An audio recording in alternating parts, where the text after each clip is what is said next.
that if you disobey Pharaoh and they find out about it, not only would the baby you were supposed to drown in the Nile be drowned, he would have swimming partners with him.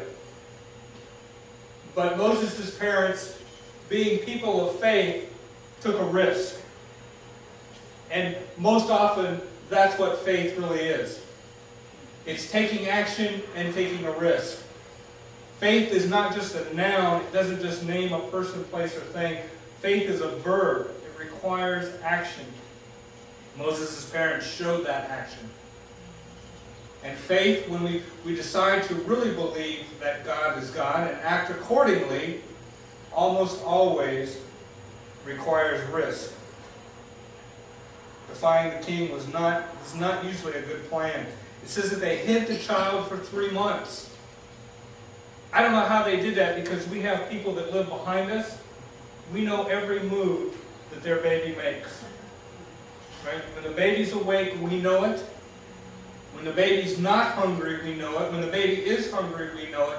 It was difficult, I would imagine almost impossible, to hide a child for 3 months. And yet that's what they did. They had faith, and they had faith over a long period of time. Faith requires that we take action. Faith requires that we're willing to take a risk. Faith requires that we're willing to stick with it. And it says that at the end of the 3 months, when they realized they couldn't hide him anymore, that they didn't give up, that they went and they made a basket and they covered it with pitch and tar and put him in the river. They had to spend money and resources to continue with their faith. It wasn't just a basket that they had laying around. They built this thing. They put time and effort into it. They showed the faith that says, when God has a plan and God asks me to be part of that plan, I'm willing to take action. And I'm willing to take a risk. And I'm willing to stick with it. And yes, I'm even willing to spend my money to do what God says. And there were no guarantees. When God speaks to us, He is always, in His sovereignty, very stingy with the details. If you go back through and look at other instances, God will say, go. Or God will tell Noah, when there's no water, build an ark. Or He would tell these people, keep the baby alive. Build a basket. Put him in the basket. Put the basket in the ground. But in no place does He say, I guarantee, but yet they were people of faith. They lived by faith and not sight. I heard someone say one time that the God who works behind the scene always uses people who are on the scene. That this is the beginning of a wonderful story in the Old Testament that scholars and biblical readers alike agree that just in the same way that the cross is the ultimate event of the New Testament, that the exodus of God's people out of Egypt and out of bondage into the Promised Land is the ultimate action of the Old Testament. And this is the beginning of that work, that God is raising up a Redeemer to lead His people out of bondage. And He's doing so by working through people of faith, people who are on the scene, people who hear God's voice and say yes to taking risk and going the distance without a guarantee. So this is a story about faith. I should have said it at the beginning, but in the introduction I was talking about how God is not mentioned here at all. I would say to you that as we read this story and as I continue to discuss it this morning, understand that as we open this story up, basically we have turned a spotlight on and we're going to point it to the cross. And you're going to see in a few minutes that we're really talking in many ways about the cross outside of Jerusalem by talking about this event in Egypt, in Israel's past. It's a story of faith. It's also a story about birth. And if you stop and consider for a minute, it's really the story of two births. That's not easy to say without lisping, by the way. I practiced several times this week, and It's a story about birth, and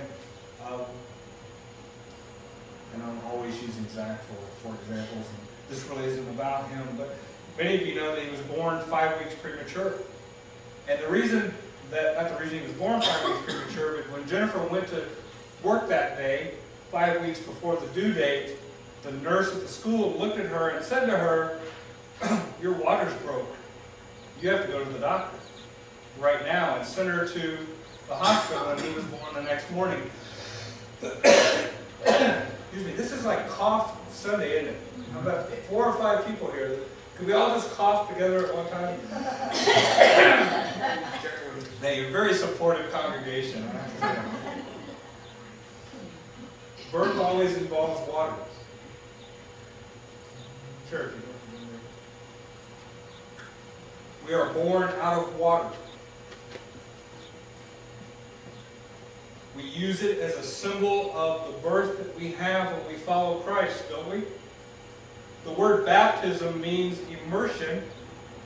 And if you've seen a baptism, and I think most of you have, a proper baptism, a good baptism will at some point in the ceremony mimic the fact that the person being baptized has died, and then they're raised out of the water, and we usually say, dead to sin, raised to newness of life, don't we?